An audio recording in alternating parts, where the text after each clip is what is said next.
ఉన్న బంగారాన్ని విడిపించి ఆ రోజు ఆన్లైన్ రేటుకే మేము కొంటాం. Sharma gold company.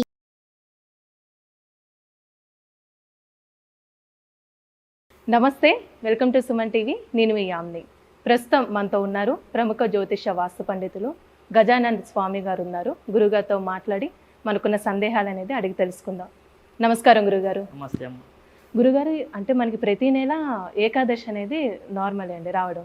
అయితే ఇప్పుడు మనకి ఈ నెల మనకి మోహిని ఏకాదశి రాబోతుంది కాబట్టి ఆ ఏకాదశికి సంబంధించిన విశిష్టత మాకు తెలియచేయండి. సహజంగా అయితే ఏకాదశి అంటే అందరికీ శుభప్రదమైనటువంటి రోజు, అందరికీ తెలిసిందే. కాకపోతే ఇప్పుడు రాబోయే 19 మే 2024 ఆదివారం రోజు వచ్చేటటువంటి ఏకాదశి చాలా విశేషమైనటువంటిది. ఎందుకు అని అంటే మోహిని ఏకాదశి. మీరు ఎన్ని పాపాలు చేసుకున్నా సరే, అంటే డైలీ మనం నిత్య పాపాలు అంటే ఇప్పుడు సపోజ్ నడుచుకుంటూ వెళ్తున్నాం అనుకోండి, కాళ్ళ కింద ఏదో ఒకటి చీమ ఏదో ఒకటి చనిపోతుంది. ఏదో ఒకటి ప్రాణమే కదా, దాంట్లో కూడా ఒక ఆత్మ ఉంది, చనిపోయింది. ఆ రకంగా మనకు ఆ యొక్క పుణ్య పాపాలు చేసుకుంటూ ఉంటాం డైలీ, తెలుసో తెలియకను. అటువంటి పాపాల నుండి మనం బయటపడాలి అని అంటే ఈ యొక్క మోహిని ఏకాదశి అనేటటువంటిది చాలా విశేషమైనటువంటిది. కాబట్టి ఈ యొక్క రోజున ప్రతి ఒక్కరు కూడా విష్ణు భగవంతుణ్ణి ఆరాధించాలి. అంటే చిన్న కథ కూడా ఉంది కదండి విష్ణుమూర్తికి సంబంధించి. కథ చాలా మంచి కథ ఉంది. ఆ కథను వినాలి ఆ రోజున. విని ఇంకా మంత్రం అనేటటువంటిది ఉంది, విష్ణు సహస్రనామాలు చదువుకోవాలి ఆ రోజున. చాలా విశేషంగా ఫలితాలు ఉంటాయి. మరియు ఉద్యోగం రాని వాళ్ళు మరియు ఇంకా పాప పుణ్యాలన్నీ కూడా తొలగిపోతాయన్నమాట. చాలా విశేషంగా ఫలితం ఉంటుంది. మోహిని ఏకాదశి అనేటటువంటిది చాలా విశేషమైనది కాబట్టి ఈ యొక్క రోజున అందరూ కూడా ఉపయోగించుకోవాలి. ఓం నమో నారాయణాయ నమః అనేటటువంటి ఈ మంత్రాన్ని 108 సార్లు చదువుకోండి. వీలైన వాళ్ళు ఉపవాసం కూడా చేయవచ్చు. ఉపవాసం సాయంత్రం వరకు అండి, ఇంకా సాయంత్రం వరకు ఉపవాసం చేయాలి.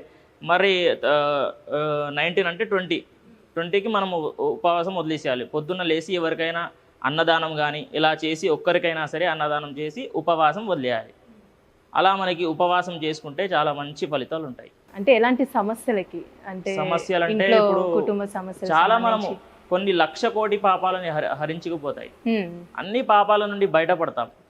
100 గోవులు దానం చేసినంత ఫలితం ఉంటుంది మోహిని ఏకాదశి రోజు. ఆ రోజు ఉపవాసం కానివ్వండి, ఇవన్నీ విష్ణు సహస్రనామాలు చదువుకొని కానివ్వండి, ఇలా మనకి మంత్రాలు కొన్ని నియమాల నిష్టాలు, నదీ స్నానం చేస్తే కూడా చాలా విశేషంగా ఫలితాలు ఉంటాయి ఆ రోజున.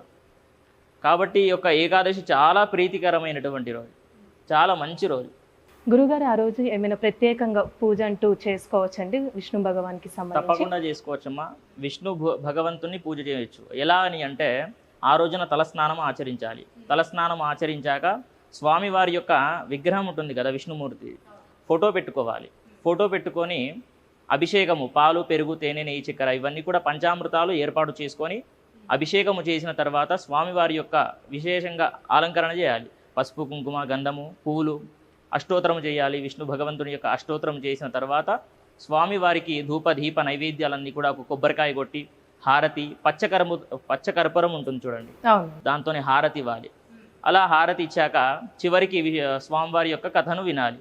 అలా చేసుకుంటే కనుక చాలా విశేషంగా ఫలితాలు ఉంటాయి. పూజా విధానం చాలా సింపుల్గా ఉంది, అందరు కూడా చేసుకోవచ్చు ఇంట్లో. అంటే ఉదయం టైంలో చేస్తే మంచిది, సాయంకాలం ఉదయం పూట చేసుకోవాలి. ఉదయం అంటే పొద్దున్నుంచి ఉపవాసం ఉండాలని? ఉపవాసం ఉండాలి. ఉపవాసం అంటే మళ్ళీ చాలామంది ఏమీ తినకుండా ఉంటారు, అలా కాదు. భగవంతుని దగ్గర పాలు తీసుకోవచ్చు, ఫ్రూట్స్ తీసుకోవచ్చు, ఇలా ఇవన్నీ కూడా తీసుకొని స్వామివారి దగ్గర ఉపవాసం చేయాలి. కానీ ఏమీ తినకుండా అలానే ఉండిపోతే మాత్రం అది కరెక్ట్ కాదు. అన్నీ తినుకుంటూ చేసుకుంటే కనుక చాలా మంచి ఫలితాలు ఉంటాయి. ఎందుకు అని అంటే చాలామంది ఏం తినకుండా అలానే ఉపవాసం ఉండి, నీళ్లు కూడా తాగకుండా అలానే ఉండి ఏదేదో చేస్తారు, కానీ అది కరెక్ట్ కాదు. ఏదైనా సరే చేసేది ఉంటే ఫ్రూట్స్ తినాలి, పాలు త్రాగండి. తాగి ఇవన్నీ కూడా చేసి భగవంతుని దగ్గర మనస్సు పెట్టి చేయాలి. మనస్సు పెట్టి చేస్తే ఏదైనా సరే విశేషంగా ఫలితం ఉంటుంది. చాలా మంచి ఫలితాలు ఉంటాయి. ఒక్కసారి ట్రై అయితే చేయండి, చేసి చూడండి, మీకే అర్థమవుతుంది. చాలా చక్కగా తెలియజేశారండి, మాకు ధన్యవాదాలండి. సుమన్ టీవీలో మీ పర్సనల్ అండ్ బిజినెస్ ప్రమోషన్స్ కోసం కింది నెంబర్కి కాంటాక్ట్ చేయండి.